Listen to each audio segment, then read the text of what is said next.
मुंबई का हीरो और बिजनौर का गुंडा। जी हाँ दोस्तों, आपने बिल्कुल सही सुना। रियल लाइफ में एक्टिंग करते करते, गोलियां चलाते चलाते यदि कोई रियल लाइफ में गोलियां चलाने लगे आम इंसानों पर, तो आप उसको गुंडा नहीं तो क्या हीरो बोलेंगे। जी हाँ, कुछ ऐसा ही मामला है और इस मामले में पुलिस ने भी भरपूर लापरवाही दिखाई है। एक युवक की जान चली गई है। यदि पुलिस सही टाइम पर कार्रवाई कर देती तो उस व्यक्ति की जान बच सकती थी। बहुत ही पेचीदा फंसा हुआ ये मामला है और यकीन जानिए कि इस वीडियो को पूरा देखने के बाद आपको ये बात इतने अच्छे से मालूम हो जाएगी कि आपको दोबारा किसी की वीडियो नहीं देखनी पड़ेगी, कोई अखबार नहीं पढ़ना पड़ेगा। तो आदाब, नमस्कार, सत श्री अकाल। मैं मोहम्मद साकिब, न्यूज़ वन बिजनौर पर एक बार फिर से आपका स्वागत है।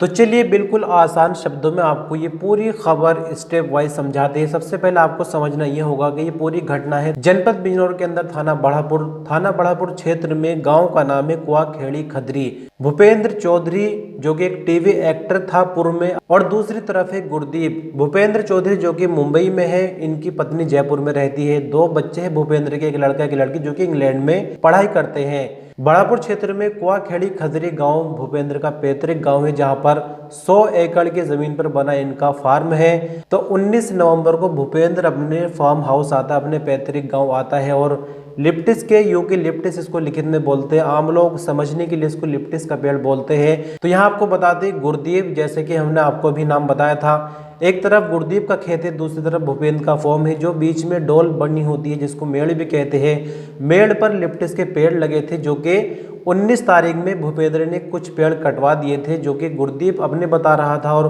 भूपेंद्र उसको अपने बता रहा था। तो यहाँ आपको पुलिस का रोल बता दें इस पूरी घटना में। गुरदीप के द्वारा लिखित में 19 नवंबर को एप्लीकेशन दी गई बढ़ापुर थाना में, लेकिन पुलिस भी आखिर क्या करती, मजबूरी का मामला है। एक तरफ एक बड़ा टीवी और फिल्म वाला एक्टर है, 100 एकड़ की उसकी जमीन है, गाड़ियां है, बहुत सारी चीजें हैं। एक तरफ एक अदना से किसान है, तो कार्रवाई इतनी जल्दी कैसे हो सकती है, आप अच्छे से वाकिफ है। तो 19 नवंबर को जो एप्लीकेशन गुरदीप के द्वारा दी गई बढ़ापुर थाना में, पुलिस ने उस पर कोई एक्शन नहीं लिया, एप्लीकेशन लेकर रख ली। सब कुछ जैसे चल रहा था वैसे ही चलता रहा। अब इसके बाद फिर से किसान गुरदीप के द्वारा 24 नवंबर को दोबारा थाने में एक लिखित एप्लीकेशन और दी गई, जिस पर भी पुलिस ने कोई कार्रवाई नहीं की, क्योंकि जैसे कि हमने आपको बताया, जरा देखिए और सोचकर देखिए कि एप्लीकेशन देने वाला कौन है और किसके खिलाफ एप्लीकेशन दे रहा है। हम अक्सर फिल्मों में इस तरह की चीज़ें देखते हैं और कहीं ना कहीं सच्चाई फिल्मों में दिखाई जाती है। ये अलग बात है कि जनपद बिजनौर के अंदर जो एसपी इस वक्त बैठे हुए हैं, वो एक तरह का हीरा है जनपद बिजनौर के लिए। कुछ लोग ये चीज़ समझते हैं, लेकिन यदि एसपी साहब के कानों तक बात पहुंचेगी तब ना एक्शन लिया जाएगा। पहले तो थाने वालों को ही कार्रवाई करनी चाहिए थी, क्योंकि इससे पहले भी कई दरोगा और पुलिसकर्मी सस्पेंड किए जा चुके हैं जनपद बिजनौर के अंदर से ही। तो यहाँ हमने आपको 19 तारीख और 24 तारीख का मामला नवंबर का बता दिया। अब आ जाइए दिसंबर के महीने में 3 तारीख बीता रविवार, यानी इतवार का दिन बीता। आज शनिवार है जब हम ये वीडियो बना रहे हैं। तो बीते इतवार की बात है, समय दोपहर लगभग 12:30 बजे, यानी ऑलरेडी गुरदीप ने 19 तारीख को जो एप्लीकेशन दी थी थाने में, 24 नवंबर को जो दी थी उसका कोई असर नहीं हुआ।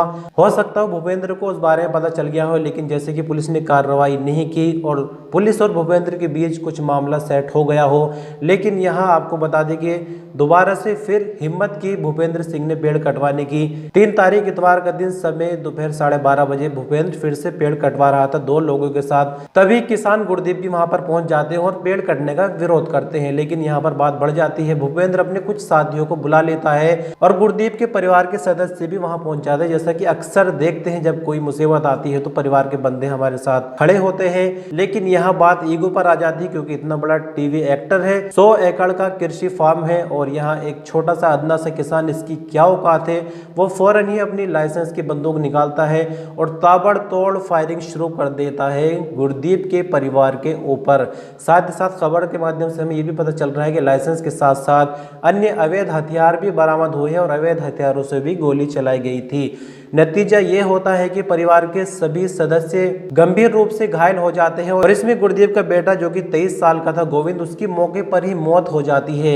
एक बेटी जिनको इन्होंने कसम वगैरह देकर गन्ने के खेत में छिपा दिया था, वो घायल नहीं होती, यदि वो इनके सामने होती तो उसकी भी मौत हो जाती थी या वो घायल हो सकती थी। यहाँ फिर से आपको बता दें, गोविंद 23 वर्ष की मौत हो जाती है। गुरदीप जो कि किसान है जिसका विवाद चल रहा था, गंभीर रूप से घायल हो जाते हैं। मीराबाई गुरदीप की बीवी और मरने वाले की मां गंभीर रूप से घायल हो जाती है। अमरीक सिंह गोविंद का भाई ये भी गंभीर रूप से घायल हो जाते हैं। तुरंत ही इनको नजदीकी सरकारी अस्पताल में भर्ती कराया जाता है, लेकिन हालत नाजुक होने की स्थिति में इनको हायर सेंटर रेफर किया जाता है।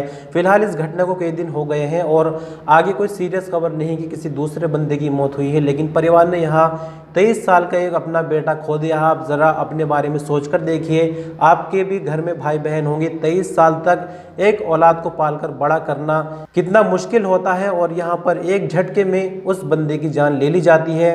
और यदि 19 और 24 नवंबर को पुलिस ने कोई एक्शन लिया होता तो ये वाली घटना ना घटती। अब जैसा कि मामला गंभीर हो गया, मर्डर यहाँ पर हो गया, तो पुलिस को तो फौरन एक्शन में आना चाहिए। यदि पहले ही एक्शन ले लिया होता तो यहाँ एक शख्स की जान बच सकती थी और बाकी लोग गंभीर रूप से घायल ना होते।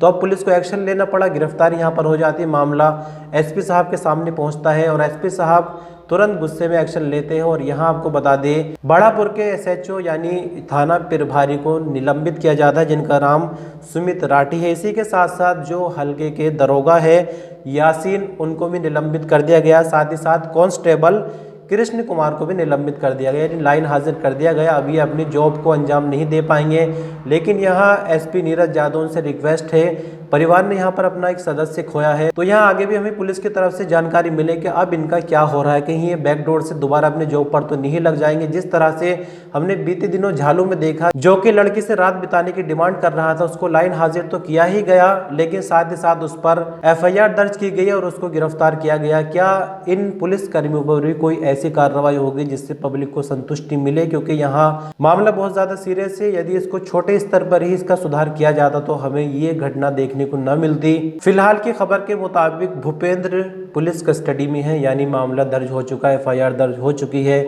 दूसरी तरफ परिवार ने अपने एक सदस्य खो दिया है जो गंभीर है, उनका इलाज चल रहा है। और हमने सुना है कि पढ़ लिख कर इंसान का दिमाग खुल जाता है और मुंबई जैसे बड़े शहर में रहने के बाद, बहुत सारे टीवी सीरियल और फिल्म में काम करने के बाद, अपने बच्चों को इंग्लैंड में एडमिशन दिलाने के बाद इंसान की सोच इतनी ज्यादा छोटी के लिप्टिस के पेड़ पर ही किसी की जान ले ली। क्या किसी की जान की सिर्फ इतनी ही कीमत है?